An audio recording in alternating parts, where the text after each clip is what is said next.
So planning on a 1 day for this one.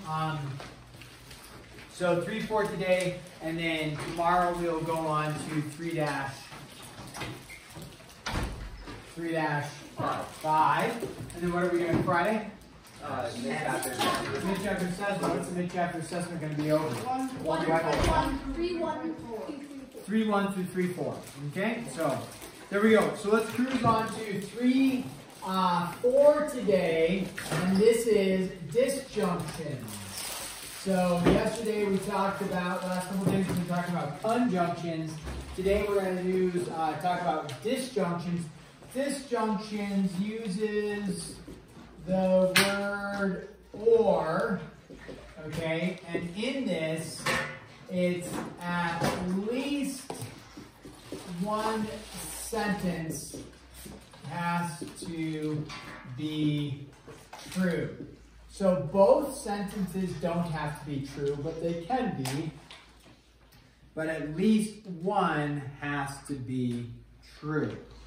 So you have a conjunction where both sentences have to be true. And a disjunction states, hey, at least one sentence has to be true, but both do not. All right, so let's go ahead and we'll do some graphing, okay? So this is going to say graph the disjunction. We'll call this number 1 here. And this is going to be x is less than 2 or x is less than 5. Now, this is kind of a unique one because they're both going in the same direction. It's both x is less than 2 or x is less than 5. Now, when I go to graph this, okay, we'll do our number line, all right? And then on our number line here, like this, we have 2 numbers going. What are our 2 numbers? 2 and 5. So we have 2 and we have 5 that we're going to put there. Now, let's think about this. Open or close circle on the 2? Open. Okay. We can jump to the 5. Open or close circle on the 5. Open. Okay. Let's start with the 2. X is less than 2. Which way am I going to go? Left or am I going to go to the right? Right. To the left. Okay. Values that are less than 2. So you think, what's the value less than 2? 0 is less than 2. So 0 would be over here. So I would go to the left. Okay. Now, when we go, before, we would just do a little arrow, and then we're going to look at where they combine and work together because it's using the word and. This is going to be a little bit different because it's using the word or. Okay. So let's think about the 5, and then we'll discuss the disjunction part. Which way do I go from the 5? Left to right? Left. To the left, okay? Now, when I do that, going to the left here, let's think through this. If I pick a value less than 5, it's like somewhere in here. Let's pick the number 4, okay? So if I pick number 4, is 4 less than 5? Yes. Yes. Is 4 less than 2? No. But in a disjunction, because it's using the word or right here, using the word or, how many sentences have to be true? At least 1, right? So it does 4 work for this sentence? Yes. Yes. Does it work for this sentence? No. But does this satisfy that it's at least 1 is true? Yes. If you pick the number 6 out here, is 6 less than 5? No. Is 6 less than 2? No. So does 6 work at all? No. So does 4 work? Yes, because you only need at least 1. So does 2 work? Well, 2 doesn't work for here, but does it work for here? Yes. So when I go to graph this, do all these values work? Yes. So does 2 work? Yes. And then any value below works. Therefore, the graph, you'd want to show that all the values less than 5 are actually working. All of those work. So you could leave it like this if you graph that 2 individually, and then you graph the 5, that's fine. Or you could have, we'll just do a new graph. You could have said, okay, after all that analysis, I'm just going to graph it like, oops, that's not a good arrow. I'm just going to graph it like this. All the values less than 5 work. Because even though 4 only works for this, it only has to work for 1 because it's an or statement. If this was an and statement, then 4 would not work for us. Okay? So or allows us to do individual parts there. Let's graph this one. X is 2 or x is less than 5. Okay, x is greater than 2 or x is less than 5. So same numbers, but a little bit of a twist to it on this one. And they want us to graph the disjunction here. Okay. So on this, we go to graph. Graph here. So we're going to use our numbers 2. We're going to use our numbers 5. And then open or close circles on these. Open on both, right? So it does not equal, it's just open. Okay, now look at the number 2. X is greater than 2. So which way am I going to graph? Right. To the right. Okay, so we're going to go to the right. Now, on x is less than 5, which one am I going to graph? Left. Left. Okay, so we're going to go left. Now, the issue is that in the word, with the word and, we would connect the dots and it would be all the values in between. But remember, with the word or, just one has to be true. So when you think about that, if you connect the dots like that, we're going to run into an error. Because we say, well, wait a second. Does 6 work, which is outside of the little rainbow? Yes. Sure. Is 6 greater than 2? Yeah. So does 6 work? Absolutely. So because it only has to work for at least one of them, right? So in other words, going from 2, you're just going all the way that direction. And then going from 5, you're going all the way that direction. So what numbers are covered in this case? Everything. Everything. Actually, all of them, okay? So that works. So that's the graph. You would, if you just connect the rainbow like we did, if you just make the rainbow like that, then you're going to be wrong. Because it has to include all of them because it's using the word or. Now the book, so I think, I can't remember who I was working with, but the book, it does like a open circle like this and goes like this, and then an open circle like this and goes like this. I personally don't like that type of graphing. I mean, in the book, it's computerized, so it looks exact. If you did that on the test, I'm not going to mark you wrong because it's following what the book does. I don't like that because it doesn't show exactly where this is going. Now, it's kind of understood. It's kind of obvious that it's at the 2, but I don't like that. I would prefer this where it's circled at the 2, it's known. If you do this type of graph, I would allow that as fine, okay? So if all the values are graphed, that's what it would look like. Another way to do that is, if all the values work, you could go closed circle at something like 0 and go to the right and go to the left. That represents the same graph. Because does 0 work? Well, sure. Every value works up here. When you look at this graph, everything is covered. No value does not work. Therefore, 0 works. Everything to the right is 0. Everything to the left is 0. So you could do something like that as well if you recognize that. You don't have to. You could stick with the numbers that we place. That works as well for us, okay? Now, we're going to solve. We're not actually going to graph these, but usually I end up graphing, don't I, if you've noticed that, right? Yeah. Because it's number 3 here. 2a, because it helps us see visually what we're working with. 2a is plus 5 is greater than 17, or a plus 2 is less than or equal to 8. So I want to solve this. It doesn't say to graph what we may end up graphing.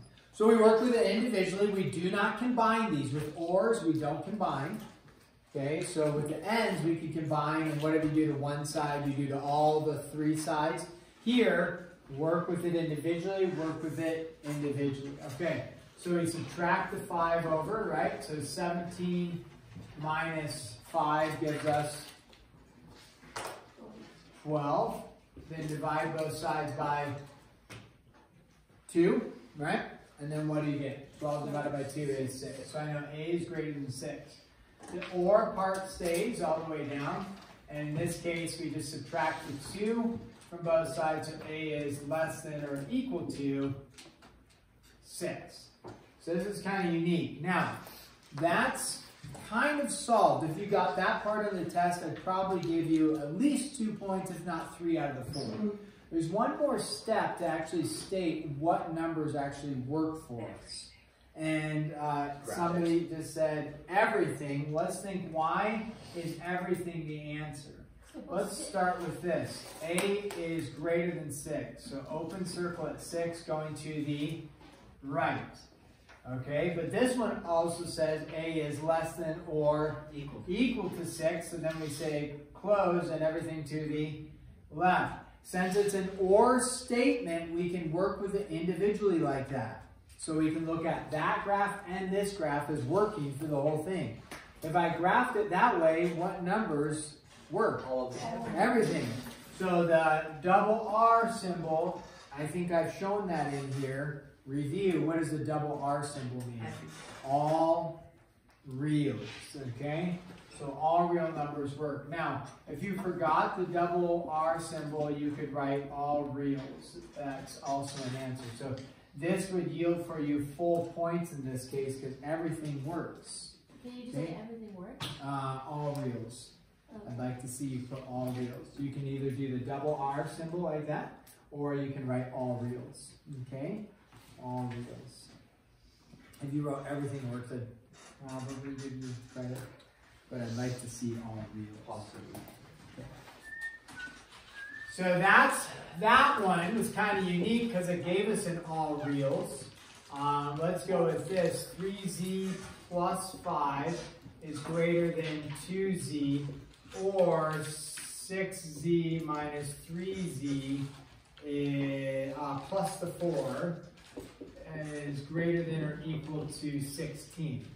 So 3z plus 5 is greater than 2z, or 6z minus 3z plus the 4 is greater than 16, or equal to 16. Okay, so again, we do not combine these into one giant inequality like the ends. We work with them as in separate inequalities with or. So go ahead, solve the left and solve the right. Okay?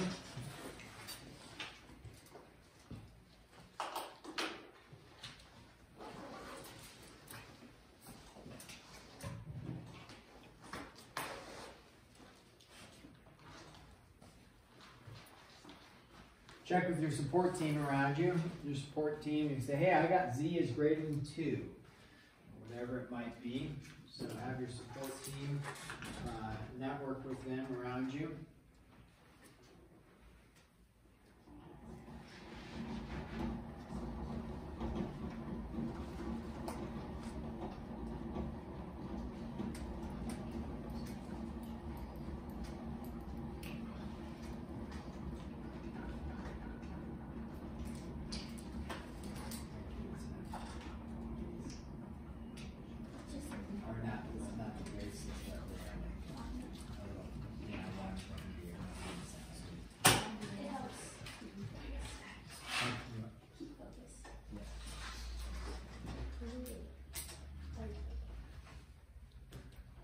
Now then try to come up with a solution.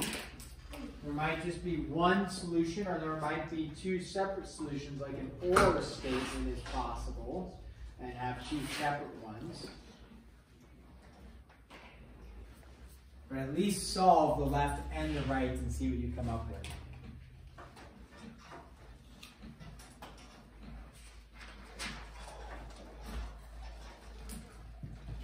I present to you. Oh, okay. In interest of time, let's go over this together. The possibly a little confusing on the first part, right? And the reason why is that some people get a little confused. They may recognize subtract 2z from both sides. So 3z minus 2z is just 1z plus 5. A lot of times people don't know what to put there. They're like, what happened? Where is it? Well, what's 2z minus 2z? 0. So what would you put there? 0. Now, you may not be confused by that, but some people do get a little confused. Aiden. What if it's set up with -5 is greater than z? Yeah, so I thought 5 is greater than negative. Yeah. So the next step would be to subtract the 5 and say z is greater than -5. What is it? Okay? Oh, that must be 1. 3 minus 2. Yeah, 3z minus 2z is 1z, but why we never write the 1? You do like in elementary school when you're learning about variables to understand that, right? That's fine. is that when we, the teacher probably taught you there's a 1 there. That's great. That's understood. Absolutely. Nothing wrong with, and if you still write that, I'm not marking you wrong, right? It's 1, there's how many z's there's 1 z, right? So, but 1 times anything is itself, so rather than having excess notation, we just write z. Okay, so 3z minus 2z is 1z, absolutely. I won't usually say 1z, or I may, but I'll just write z, okay? I subtracted 3z on both sides and Great. got negative z is less than 5. Yeah. Yep, and that's fine. You have to solve for z, not for negative z. Yep, so it's fine to do that. It's no problem. So what Abby's saying is, she said, hey, I add the 3z plus the 5 is greater than 2z. She subtracted the 3z like this. That's fine. So then you have 5 is greater than what's 2z minus 3z? Well, that's a negative z. We don't solve for negative z, we solve for z. So how do I solve for z here? Divide by negative 1. Divide or multiply by a negative 1. So you can show that if you want. 5 divided by a negative 1 is negative 5. Whenever you multiply or divide by a negative, you have to do what with the sign? Flip it. So what is z? Z is greater than negative 5. What did I state up here? Z is greater than negative 5. Okay, so either way is acceptable. Typically, when we do, we usually put the variable on the left-hand side. So z is greater than negative 5. If you left something like that, I'm not going to mark you wrong. Our goal is just to get to there. That's a process of like, it'd be great to have all the details, like the variable on the left is optimum, but if not, we'll probably, I'll give you some, the credit there, just to get there. Abe. So what if we have the sign flipped around? Then it's wrong. So z has to be greater than negative 5. There's no options there, okay? It cannot be less than negative 5, because you have to switch the sign when you multiply by the negative there, okay? So that has to be, z is greater than negative 5. No questions on that. Or no options on that, I should say. Okay? Hey, it was already z. Look at the top. Wouldn't you flip it so that way 5 is greater?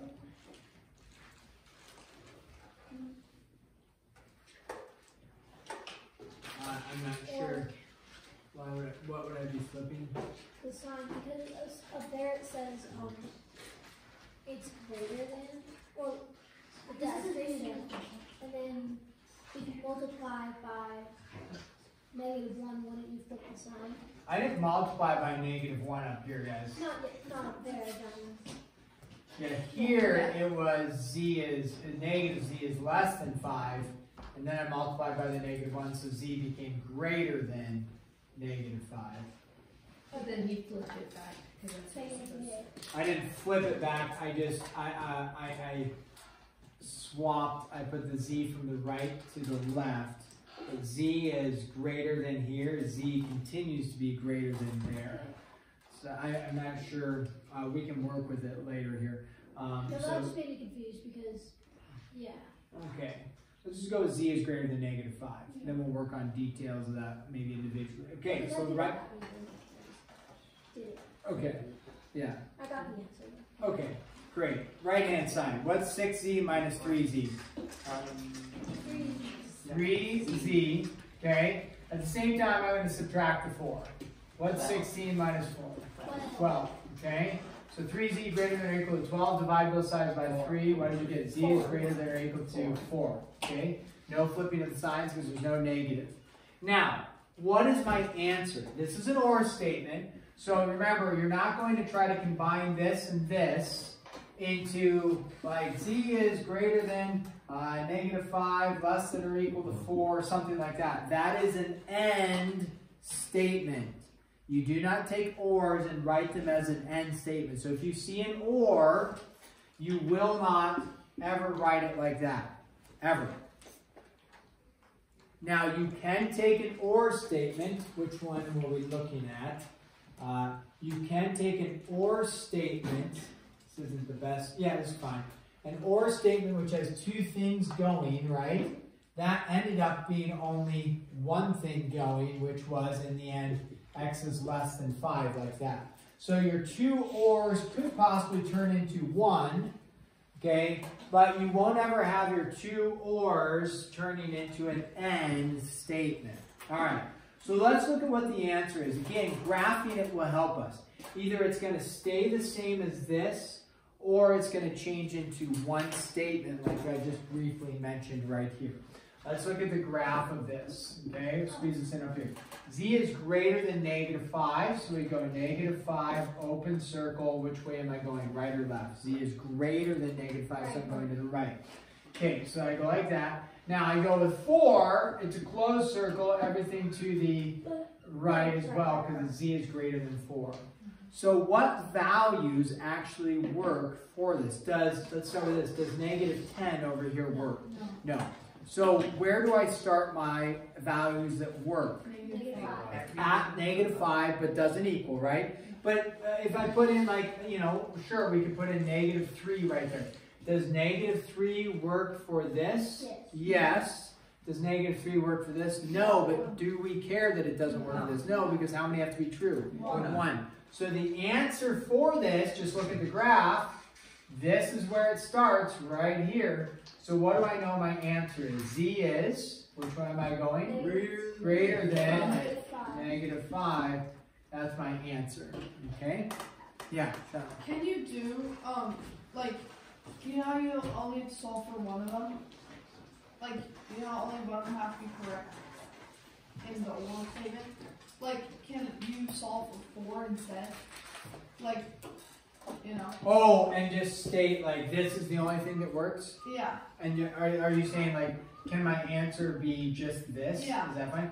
The issue with that is no, because then there's all these other values that you didn't include. Since the original statement is what works for both of these, if they don't have to work at the same time, because only one sentence has to be true, but these sentences are together, we're working with them together, which one, like what values can I plug in that will satisfy this whole statement?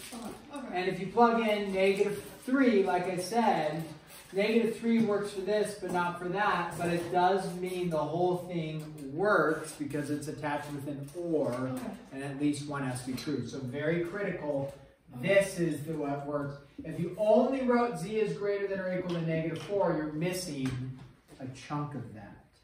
Now, it won't always work out where it goes like that. I'm going to give us another one where it's a little bit, the answer is going to be a little bit different here.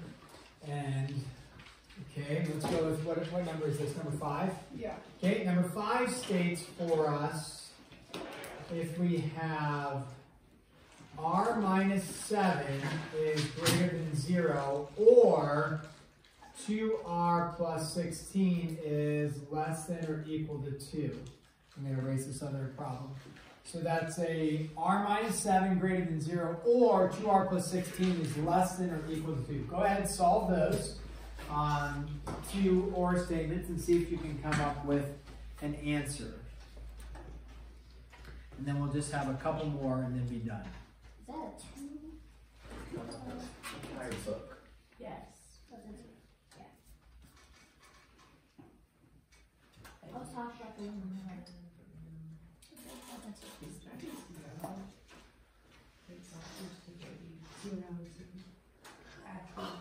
Yeah, I'll say it again, make sure, because some of the writing may be a little janky, but our listening, my words are not janky. R minus 7 is greater than 0. Challenge for people. It is, you see 0 in a problem, it becomes challenging. And then 2r plus 16 is less than or equal to 2. No janky words there. Just the writing may have been a little janky. Is it a 2r? Oh, he said 2r. Okay. His writing just got a little sloppy.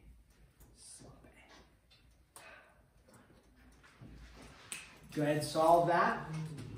Shouldn't take too long on this one. A little bit easier than the other one, I think, in terms of solving. The 0 throws people off.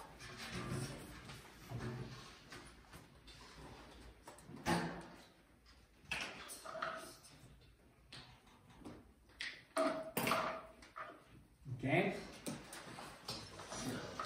If you want to graph it and see what works, that'd be a good thing. We'll do that together here. Okay, let's check it out. On the left-hand side, how do I solve for r? Add 7. Add 7, right? Add 7. My brain. Okay, so what's 0 plus 7? 7, right? R is greater than 7. Okay, how about the right-hand side? Subtract the 16, you get negative 14, right? Now, do I switch the sign? No, because I did not divide by negative. Now, divide both sides by 2. What do we get? R is less than or equal to? Negative 7. All right. This is, remember, it's an OR. It's an OR statement. So let's go ahead and graph this. Start with the 7, open or close circle. Open. Which way? Right. To the right, because its value is greater than 7. Here we go. Negative 7, open or close circle at negative 7. Close, and which way? Right. Less than, so we're going to the left. Okay. So now, this one, we look at and we say, okay, over here, our arrows ended up going the same direction and covering each other, so we just went with all the values that are greater than negative 5 work, because only one sentence has to be true. Here, the arrows are going in the opposite direction. So let's think through this. Negative 8. Does negative 8 work for this one right here? No. Does negative 8 work for this? Oh, No. Does negative 8 work for this? Yes. So does negative 8 work for the whole thing? Yeah, because it just has to work for at least one of them. Does 0, which is in the middle here, does 0 work for this? No. Does 0 work for this? No. So does 0 work? No. Was 0 graphed? No. Does 8 work for this? Yes. Does it work for this? No. So does 8 work for the total thing though? Yes, because it's what kind of statement? Or. Therefore, here's your answer. Both statements are going to stay in play. Okay. If this was the word and, let me just draw this. Okay. The word and, combining them, and that was less than or equal to, right? I'm redrawing the graph over here so we don't confuse, because this is all true right there. If this is the word and, how many sentences have to be true? Both. Is there any value that works for both? No. Therefore, what would it be? No solution. There's nothing there. And the word or, it allows us to work with it individually. So that works and that works. They're going in different directions. Okay?